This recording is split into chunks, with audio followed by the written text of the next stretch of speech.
Now आज अपन start करते हैं स्फीयर।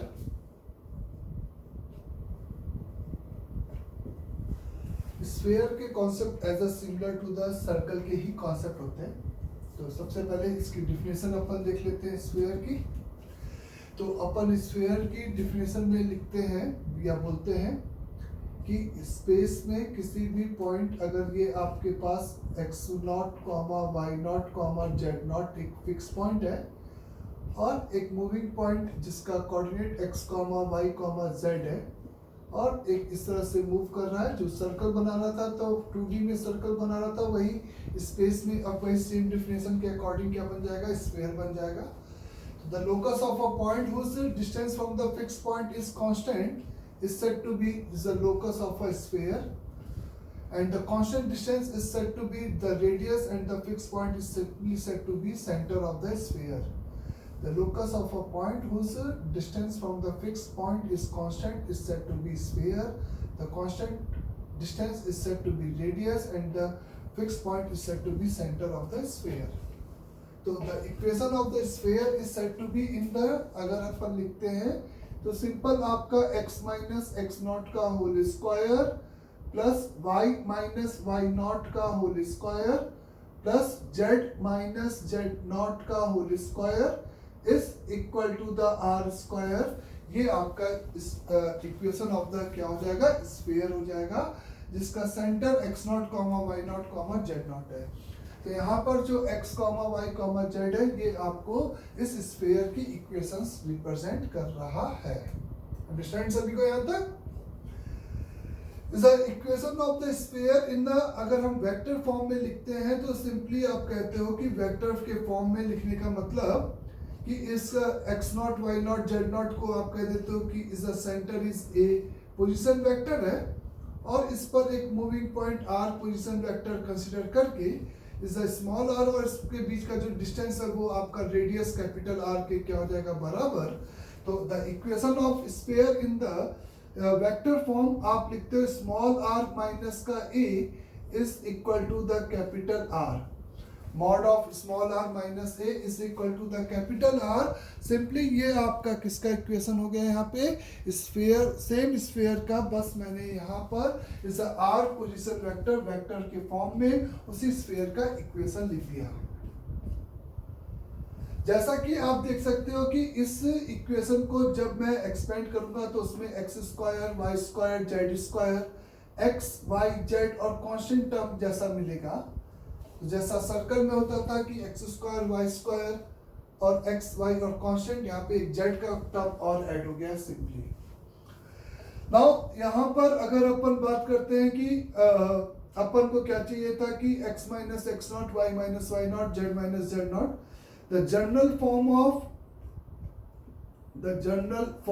ऑफ स्फीयर की अगर आप बात करोगे तो वो जनरल फॉर्म ऑफ स्फीयर यानी कि क्या हो जाएगा बच्चे, यहाँ पे simply x square plus y square plus z square plus का 2gx प्लस का 2fy प्लस का 2hz प्लस c बराबर 0, ऐसा आप बोल सकते हो is the general form of the sphere के लिए। अगर आप सिंपली एक्स स्क्वायर और इसको is completing the perfect square कर दोगे तो वही सेम तरीके से आपको इस स्फीयर का सेंटर मिल जाएगा कितना, minus g comma minus f comma minus का एच, इस तरीके से सेंटर मिल जाएगा और आपको रेडियस उसी तरीके से सिमिलरली क्या मिल जाएगी यहाँ पे, under root over the ji square plus f square plus h square minus का सी। तो अब इक्वेशन अगर सही में एक रियल स्फीयर को रिप्रेजेंट कर रहा है तो आप यहाँ पे बोल सकते हो कि रियल स्फीयर को रिप्रेजेंट अगर कर रहा है तो g square plus f square plus h square minus c must be आपका कैसा नंबर होगा, ग्रेटर देन और इक्वल टू द 0 होगा। तो जिस तरह से आप 2D में सर्कल की इक्वेशन आपको जनरल फॉर्म में गिवन होती थी, उससे आप सेंटर और रेडियस निकालते थे, उसी तरीके से यहाँ पे भी आप प्रोसीड करोगे। The general equation of sphere in vector form the general equation of sphere in vector form. अगर आपको वेक्टर के फॉर्म में अगर बात किया जाए उस general equation of the sphere की, तो आप सिंपली यहाँ पे मेरे से बोलते हो कि this is equivalent to the mod r का whole square plus a square plus minus का 2a डॉट आर, या इसको प्लस कर दे तो ये माइनस ए सेंटर हो जाएगा, है ना। आप अच्छा पहले आप ऐसे समझो कि मैं क्या कर रहा हूँ, is equal to capital R square, तो mod of r square minus का 2a dot r is equal to, या प्लस के साथ कह सकते हो mod a square minus r square is equal to the 0। चलेगा बच्चे। तो मॉड आर स्क्वायर बेसिकली ये वाले टर्म को यहाँ पे रिप्रेजेंट कर रहा है, क्योंकि आर मतलब x comma y comma z का लोकस, तो मॉड आर स्क्वायर ये हो गया। ये जो तीन टर्म आप देख रहे हो वो ए डॉट आर, क्योंकि minus g minus h minus f minus h आपका सेंटर है, और ये इसका कांस्टेंट टर्म हो गया। तो the general equation of the sphere in vector form में आपको क्या मिलेगा, मॉड आर स्क्वायर प्लस या माइनस कुछ भी होगा, हम माइनस के साथ लिख देंगे इसको, is a 2 times of A dot are plus एक सी बराबर 0। ये सी आपका रियल नंबर है, इज अ स्केलर नंबर है कहने का मतलब। तो वेक्टर फॉर्म में इज अ आपको general equation of the sphere इस फॉर्म में मिलेगा, जिसका अगर आपको फिर से सिंपली सेंटर लिखना है तो आपका सेंटर माइनस का ए पोजीशन वेक्टर हो जाएगा, मतलब आर के साथ जो डॉट लिखा है उसका 2 हाफ माइनस के साथ वो उसका सेंटर हो जाएगा, और जो वही minus g minus h minus F जैसे कंपेटेबल, और रेडियस की वैल्यू यहाँ पर यानी कि इसको आप सी के बराबर करोगे तो r square this square minus c, और this is equal to under root over mod a square minus c. Mod a square a centre का ए का मॉड लो या माइनस ए का मॉड लो एक ही बात होगी, तो mod of a square minus c ये इसका रेडियस होगा। अंडरस्टैंड सभी को यहाँ तक। तो इस तरीके से हम लोग इक्वेशन ऑफ स्फीयर या तो इस तरह से दो कार्टेशियन फॉर्म में बात करेंगे, जनरल फॉर्म में हमें स्फीयर दे रखा है तो हम सेंटर और रेडियस एक्सट्रैक्ट कर सकते हैं। अगर वेक्टर फॉर्म में दे रखा है इक्वेशन ऑफ द स्फीयर, या तो इस फॉर्म में देगा या तो इस फॉर्म में। अगर इस फॉर्म में दिया है तो सिंपल ए आपका सेंटर और इक्वल बच्चे यहाँ पे आर स्क्वायर नहीं है, कैपिटल आर वही नंबर, क्योंकि 2D में स्मॉल आर स्क्वायर वो आपका यहाँ पे स्क्वायर होता है तो इसका स्क्वायर रूट रेडियस है, लेकिन यहाँ पे कैपिटल आर इटसेल्फ आपका रेडियस है। तो यहाँ पर ये गलती हमें नहीं करनी है। तो स्फीयर का इक्वेशन सिमिलरली वैसे ही लिखते हैं जैसे 2D में हम सर्कल का इक्वेशन लिखते थे। अंडरस्टैंड सभी को यहाँ तक। तो एक general equation of the sphere में आपने देखा कि 1 2 3 और 4 ये 4 आर्बिट्री कांस्टेंट इसमें है। तो 4 आर्बिट्री कांस्टेंट के लिए अगर हम number of passing through the point की बात करें तो हम कह सकते हैं कि अगर 4 नॉन कोप्लेनर वेक्टर्स हैं, इज अ 4 आपके क्या है, is a 4 from is a कैसे लिखूं, ऐसे पहले ऐसे बच्चे सुनना मेरी बात। मेरा कहना है कि आपको इक्वेशन ऑफ स्फीयर लिखना है ना, इन डिफरेंट केसेस। फाइंड आपको मैंने दिया इक्वेशन ऑफ स्फीयर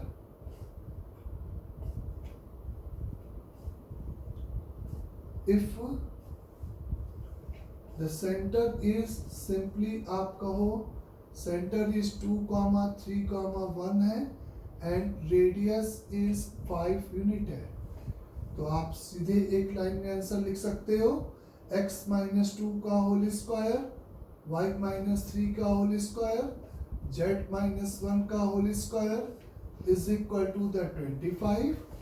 एंड या आपको अगर इसी को वेक्टर फॉर्म में लिखना है तो r वेक्टर माइनस सेंटर आपका 2i कैप, यानी कि r उस पोजीशन वेक्टर का इस सेंटर से जो डिस्टेंस है, और डिस्टेंस अपन ऐसे निकालते हैं दो पॉइंट के बीच का, इस दोनों की पोजीशन को सब्ट्रैक्ट करके मॉड ले लेते हो, इस इक्वेट विथ 5, ये उसी स्फीयर का क्या हो गया, सिंपल इक्वेशन आपका हो गया।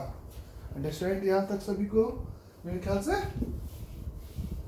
नाउ अगर आपको कहा जाए, आपको यहाँ पे कहा जाए find the equation of sphere, simply find equation of sphere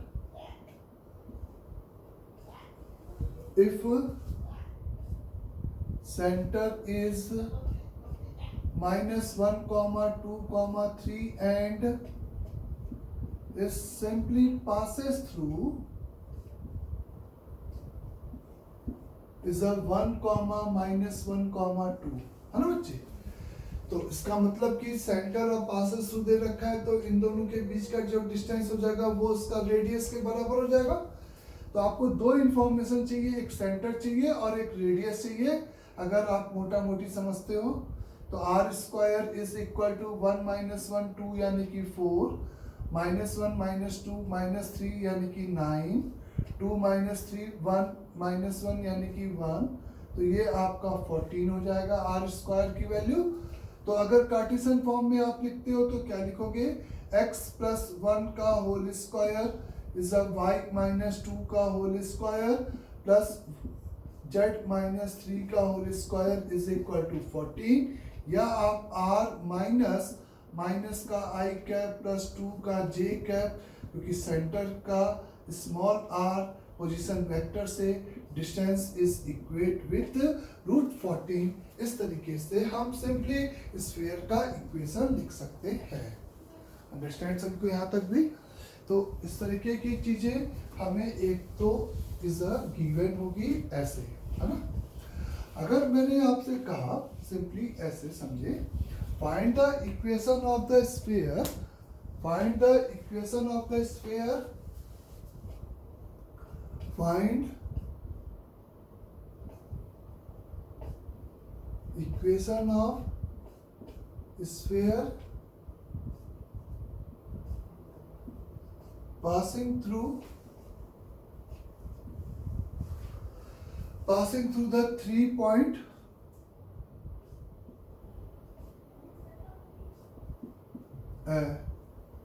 passing through the 4 point 0, 0, 0 है ना, is a 2, 0, 0 is a minus का 4 0, 0, minus का 4, 0 बच्चे, and is 0, 0 is a 6। अगर एक स्फीयर है जो कि इन 4 पॉइंट से आपका सिंपली पास कर रहा है, तो अगर वो पास इन 4 पॉइंट से कर रहा है तो उस स्फीयर का आपको क्या लिखना है, इक्वेशन लिखना है। तो अगर ये देखा जाए तो ये 4 पॉइंट बेसिकली इस तरह से थोड़े से अच्छे पॉइंट हैं। कहने का मतलब एक ओरिजिन है और दूसरा आपका इस एक्स एक्सिस पर है, ये वाई एक्सिस, ये निगेटिव है तो नीचे है, आप ऐसे समझ सकते हो, ये जेड एक्सिस है। तो वो स्फीयर बेसिकली इन 4 पॉइंट से पास कर रहा है, इन 4 पॉइंट से पास कर रहा है। तो आपको मैं यहाँ पे एक ये बात कहूँगा कि बेसिकली ये 4 पॉइंट्स आपके नॉन कोप्लेनर है, इसलिए आपका यूनिक स्फीयर पॉसिबल है। अगर आप इसी प्लेन पे 4 पॉइंट कंसिडर कर लो तो इस 4 पॉइंट से आप इस बेसिकली या तो जीरो स्फीयर प्लॉट कर सकते हो, या तो कह सकते हो कि इनफाइनाइटली स्फीयर हम प्लॉट कर सकते हैं। जब ये चारों पॉइंट आपके कॉन्साइक्लिक होंगे तब आप इनफाइनाइटली सर्कल प्लॉट कर सकते हो।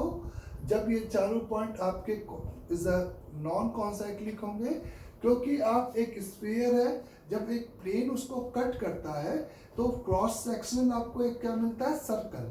तो अगर ये चारों पॉइंट एक सर्कल पे लाई करेंगे तब हम उस सर्कल को इनक्लोज करते हुए एक स्फीयर प्लॉट कर सकते हैं। लेकिन 4 non collinear point, non coplanar points हैं, तो उससे हमेशा यूनिक स्फीयर पॉसिबल होगा।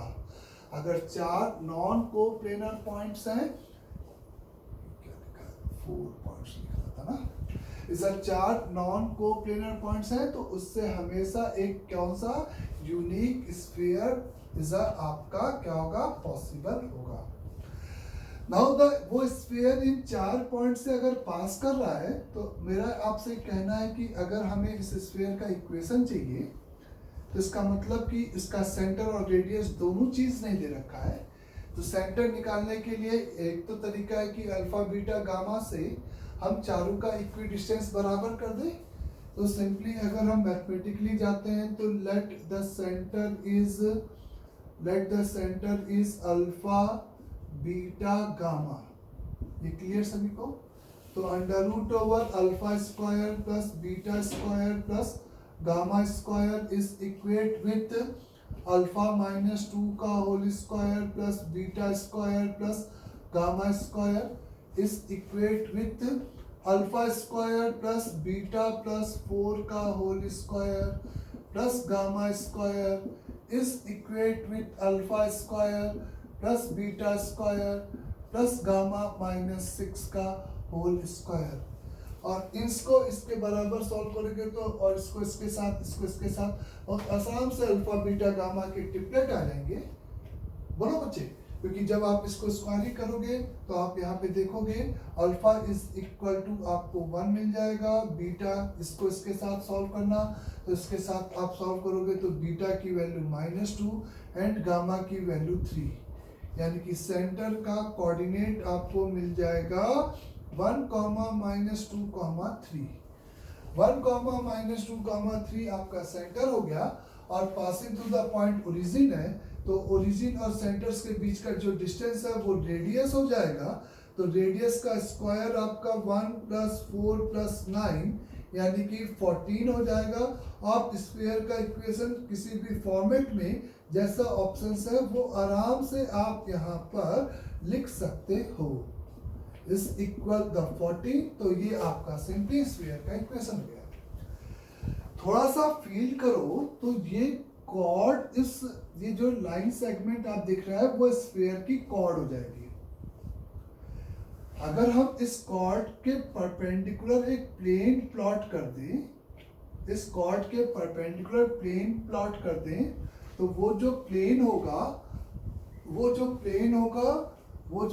होगा उसी पर उसका क्या लाई करेगा, सेंटर लाई करेगा। आप समझो कि ये एक स्फीयर है जिसकी ये कॉर्ड है, एक स्फीयर है जिसकी ये कॉर्ड है बच्चे। तो इसकी जो परपेंडिकुलर बाइसेक्टर प्लेन है उसी पर, क्योंकि सेंटर से ये और ये इक्वी डिस्टेंस होंगे, तो अगर देखो तो सेंटर आपका इसी लाइन सेगमेंट के परपेंडिकुलर बाइसेक्टर पे होगा। और इस चूंकि ये आपकी एक्स एक्सिस है, तो आप कह सकते हो कि इसके परपेंडिकुलर जो प्लेन होगा, परपेंडिकुलर बाइसेक्टर जो इसका प्लेन होगा, वो बेसिकली YZ प्लेन के क्या हो जाएगा, पैरेलल हो जाएगा। तो यानी कि ये जो प्लेन हम प्लॉट करने की कोशिश कर रहे हैं, जिसका ये क्रॉस सेक्शनल है इस तरीके से, वो प्लेन बेसिकली उसका इक्वेशन ये आपका 0,0,0 है और ये आपका 2,0,0 है। तो उस प्लेन का इक्वेशन जो कि इसके परपेंडिकुलर बाइसेक्टर है, वही इन दोनों का मिड पॉइंट सेटिस्फाइड करा दिया और ये नॉर्मल वेक्टर। तो सिंपली ये आप फील कर सकते हो कि ये प्लेन आपका सिंपली x = 1 हो जाएगा इन दोनों के मिड पॉइंट से YZ के पैरेलल प्लेन। सिमिलरली OB उसका आपका इस कॉर्ड हो गया, तो OB का जो परपेंडिकुलर बाइसेक्टर प्लेन होगा वो आपका सिंपली यहाँ पर उसी के सेंटर से पास करने वाला प्लेन होगा। अभी ये प्लेन और ये प्लेन आपको एक लाइन पे इंटरसेक्ट कर रहे हैं, और उसका जो इक्वेशन हो जाएगा वो y इज इक्वेट विथ -2 इसका और इसका इज अ मिड पॉइंट से पास करने वाला और XZ प्लेन के पैरेलल। और सिमिलरली एक और प्लेन होगा जो कि इसके पैरेलल इस तरीके से प्लॉट होगा, उसके इक्वेशन की बात करेंगे तो वो आपका Z इज इक्वल टू 3। और इन तीन प्लेन का ये simply is a point of intersection हो जाएगा। तो ये पॉइंट ऑफ इंटरसेक्शन जो आएगा वो बेसिकली आपका कितना आ जाएगा 1, -2, 3, और वही आपका सिंपली सेंटर हो जाएगा। और सेंटर अगर है तो आप किसी भी एक वर्टेक्स से उसका डिस्टेंस निकालकर रेडियस निकाल सकते हो। मैंने ओरिजिन से डिस्टेंस निकाल लिया क्योंकि वो ओरिजिन से सिंपली आपका क्या था, पासिंग थ्रू द था। अंडरस्टैंड सभी को? तो अगर आपको 4 पॉइंट इस तरीके से दे रखा है तो आप इस कॉन्सेप्ट को इस तरीके से यूज कर सकते हो। अगर मैंने आपको सही में 4 पॉइंट कुछ ऐसे दे दिया 0, 0, 0 इज अ 1, 0, 0 है ना बच्चे, is a 0, 2, 0 and is a कुछ भी is a चौथा पॉइंट जो कि XY प्लेन में ना हो तो अपन दे देते हैं is a 2, 2, 1। समझे मेरी बात? या 2, 3, 1। तो इस तरह से 4 पॉइंट आपको दे रखा है। तो आपका थोड़ा सा क्या होगा कि आपको पहले इसको 2 को लेकर एक कॉर्ड बनेगी। इन 4 पॉइंट से अगर स्फीयर पास कर रहा है तो इसको लेकर एक जो कॉर्ड बनेगी उसकी जो परपेंडिकुलर बाइसेक्टर प्लेन होगा, और 2 प्लेन की 2 पॉइंट से जाने वाले 0, या अल्फा 1, बीटा 1, गामा 1 है, और अल्फा 2, बीटा 2 एंड गामा 2 है। तो अगर आपको इन 2 पॉइंट्स का परपेंडिकुलर बाइसेक्टर प्लेन लिखना है, यानी कि ये इसका मिरर इमेज हो जाए, तो इसका मिड पॉइंट कैसे निकालोगे इस प्लेन की इक्वेशन? आप सबसे पहले ये आप कहोगे कि इसका माइनस करने पे इसका क्या मिल जाएगा, आपको नॉर्मल वेक्टर मिल जाएगा। नॉर्मल वेक्टर मिल जाएगा यानी कि x multiplied by alpha 2 minus alpha 1, y multiplied by beta 2 minus beta 1 plus z multiplied by gamma 2 minus gamma 1। ये आपका उस प्लेन का नॉर्मल वेक्टर हो गया, और इसको इसके मिड पॉइंट से सेटिस्फाइड यानी कि अल्फा 1 प्लस अल्फा 2/2, तो इक्वल के साथ आपको मिलेगा alpha 2 square minus alpha 1 square, beta 2 square minus beta 1 square, gamma 2 square minus gamma 1 square is whole divided by 2। तो ये उस प्लेन की इक्वेशन हो जाएगी।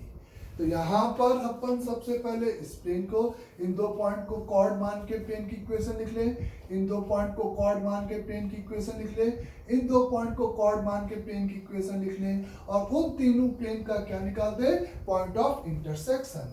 तो पहले इन 2 पॉइंट्स, क्योंकि इन दोनों से ये कॉर्ड हो गई, इसका परपेंडिकुलर बाइसेक्टर पक्का उसके सेंटर से जाने वाला एक प्लेन होगा। तो उस प्लेन की इक्वेशन हो जाएगी x is equal to 1 divided by 2। इसको करेगा तो उस प्लेन की इक्वेशन हो जाएगी y is equal to simply is a 1। बात समझा रहा है? इसको इसमें से माइनस किया, आपको नॉर्मल वेक्टर मिल गया। इस तरीके से आप उसको इसमें से माइनस करोगे तो आपको 2x plus 3y plus z is equal to the mid point यानी कि 1, 3/2, 1/2 से सेटिस्फाइड करा दे तो 1 यानी कि 2 into 1 plus 3 upon is a 3/2 is a 3 divided by 2 plus 1 divided by 2, 9/2 plus 1/2 5, 10/2 तो 5 आ जाएगा। तो 2x plus 3y plus z is equate with 9 plus 10 5 plus 2 7। तो इस प्लेन और इस प्लेन और इस प्लेन, तो x की जगह 1/2 प्लस y की जगह पे 3, तो z इन तीनों का प्लेन का क्या निकाल रहे हो आप, इंटरसेक्टिंग पॉइंट। x तो पता ही चल गया, y पता ही चल गया, तो 1 plus 3 plus z is equal to 7, तो z is equal to 3 आ जाएगा मेरे ख्याल से। तो सेंटर का कोऑर्डिनेट आपका 1/2 1, 3 हो जाएगा सिंपली सेंटर, और इसका किसी भी एक पॉइंट से डिस्टेंस उसका रेडियस हो जाएगा। तो आप स्फीयर की इक्वेशन बहुत आराम से लिख पाए, x माइनस 1/2 का होल स्क्वायर, y माइनस 1 का whole square plus z minus 3 का whole square is equate with 1/4 plus 1 plus 9। ये उस स्फीयर का इक्वेशन हो गया जो हमें रिक्वायर्ड था। तो इस तरीके से आप सिंपली यहाँ पर उस स्फीयर की इक्वेशन लिख सकते हो जिसकी इक्वेशन तुम्हें 4 नॉन कोप्लेनर पॉइंट से पास कर रहा है ना बच्चे? अंडरस्टैंड? नाउ अगर आपको सिंपली इस तरीके से दिया जाए, now the position of next concept is the position of sphere with respect to a point। तो अगर एक स्फीयर की इक्वेशन है स्पेस में r minus a is equal to capital R और एक point P of P position vector है ना बच्चे? अगर ऑब्वियस है कि अगर वो पॉइंट P आपका स्फीयर के अंदर लाई कर रहा है तो आप कह सकते हो उसके सेंटर से उसका जो डिस्टेंस होगा वो रेडियस से कम होगा या पावर वैल्यू आप कहते हो निगेटिव होगा। तो if the point P of P position vector is lie inside of sphere तो आप सिंपली यहाँ पे कह सकते हो mod of P minus A must be lesser than R। P का सेंटर, क्योंकि ये कार्टेशियन फॉर्म में हो चाहे इस वेक्टर फॉर्म में एक ही बात है। If the point P of P position vector lie outside of sphere, तो इसका मतलब यही होगा कि is the mod of P minus A must be greater than capital R। If the point P of P position vector is lie on a sphere, तो आप यहाँ पे लिखोगे P minus a is equal to capital R। तो अगर हमें किसी भी पॉइंट की रिलेटिव पोजीशन चेक करनी है गिवन स्फीयर के रिस्पेक्ट में तो हम इस तरीके से बोल सकते हैं। तो इस केस में आपको is the minimum distance between point and sphere अगर पूछा जाता है तो आप वही सेम कॉन्सेप्ट लगाते हो कि स्फीयर और इस पॉइंट के बीच का मिनिमम डिस्टेंस, यानी कि आप नॉर्मल खींच देते हो एक लाइन जो सेंटर से पास कर रहा है, तो ये आपको यहाँ पर इज द मिनिमम देगा और ये यहाँ पर आपको इस तरह से क्या देगा, मैक्सिमम देगा। यही होगा बेटा, ये मिनिमम देगा और ये सिंपली यहाँ पे मैक्सिमम देगा। और minimum value P of P position vector and sphere is simply the minimum value आप लिखते हो, कितनी लिखोगे, सेंटर से डिस्टेंस प्लस रेडियस, यानी कि P इज द माइनस का A प्लस कैपिटल मिनिमम लिखना है बच्चे, तो माइनस का कैपिटल R, तो A से इसका डिस्टेंस उसमें से रेडियस घटा दिया और ये बाहर मॉड लगा दिया। अगर पॉइंट P इनसाइड है तो कैपिटल R बड़ा नंबर हो जाएगा और मैक्सिमम वैल्यू उस केस में आपकी कितनी आ जाएगी, मॉड ऑफ P माइनस ए इस प्लस का कैपिटल R। तो ये आपका मिनिमम हो जाएगा और ये आपका मैक्सिमम हो जाएगा इस केस में जब आपको क्या कैलकुलेट करना है, इस एक पॉइंट और स्फीयर के बीच का मिनिमम और मैक्सिमम डिस्टेंस अगर आपको कैलकुलेट करना है। अंडरस्टैंड? नाउ अगर आपको कहा जाता है कि position of sphere with respect to plane, आपको स्पेस में एक स्फीयर की इक्वेशन दे रखा है और आपको इस तरीके से एक प्लेन की इक्वेशन दे रखा है, लैम्डा एक कांस्टेंट है। तो आपको अगर केसेस देखा जाए या इससे रिलेटेड जो भी प्रॉब्लम होगा उसकी बात किया जाए, तो नाउ अगर हमसे कहा जाता है कि वो जो स्फीयर है वो अगर इस प्लेन को एक पॉइंट पे टच कर रहा है, ये क्रॉस सेक्शनल एक ये प्लेन इस स्फीयर को टच कर रहा है, तो इसके सेंटर से जो इस प्लेन पे परपेंडिकुलर डिस्टेंस है वो आपकी रेडियस के क्या होगी, बराबर होगी। अगर ये स्फीयर है बच्चे और ये स्फीयर है और ये प्लेन आपका आउटसाइड है, नाइदर इंटरसेक्ट नॉट टच कर रहा है, तो सेंटर से उसका जो प्लेन का परपेंडिकुलर डिस्टेंस है वो उसके रेडियस से बड़ा नंबर होगा। और जब वो स्फीयर इस प्लेन को क्रॉस सेक्शनली कट करेगा तो आप ये फील कर रहे हो कि जब आपका वो क्रॉस सेक्शनल पार्ट होगा वो एक सर्कुलर पाथ में होगा। तो फर्स्ट केस में आप यहाँ पर सेंटर से इसका परपेंडिकुलर डिस्टेंस यानी कि ए dot eta upon minus lambda, lambda को इधर ला के पावर वैल्यू हो गया, अपॉन मॉड ईटा, ये आप यहाँ पर ग्रेटर इज इक्वल टू क्या कर दोगे, रेडियस के बराबर कर दोगे। अगर आपको एक ऐसा स्फीयर चाहिए जिसका सेंटर दे रखा है और एक प्लेन को टच कर रहा है, तो सेंटर से स्फीयर का जो परपेंडिकुलर डिस्टेंस होगा वो आपका इस स्फीयर का सिंपली क्या हो जाएगा, रेडियस हो जाएगा। अंडरस्टैंड? नाउ इस केस में आप लिखोगे सेंटर से प्लेन का जो परपेंडिकुलर डिस्टेंस है इज अ मॉड ऑफ ईटा, ये मॉड लगा दिया, डिस्टेंस हो गया, ये कैपिटल आर होगा, है ना बच्चे। और इस केस में आप simply a dot eta minus lambda का mod upon mod of eta आपका लेसर देन आर होगा। अंडरस्टैंड?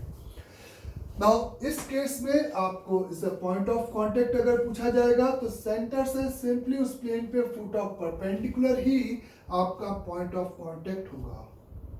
इस केस में आपको स्फीयर और इस प्लेन के बीच का मिनिमम डिस्टेंस पूछा जाएगा।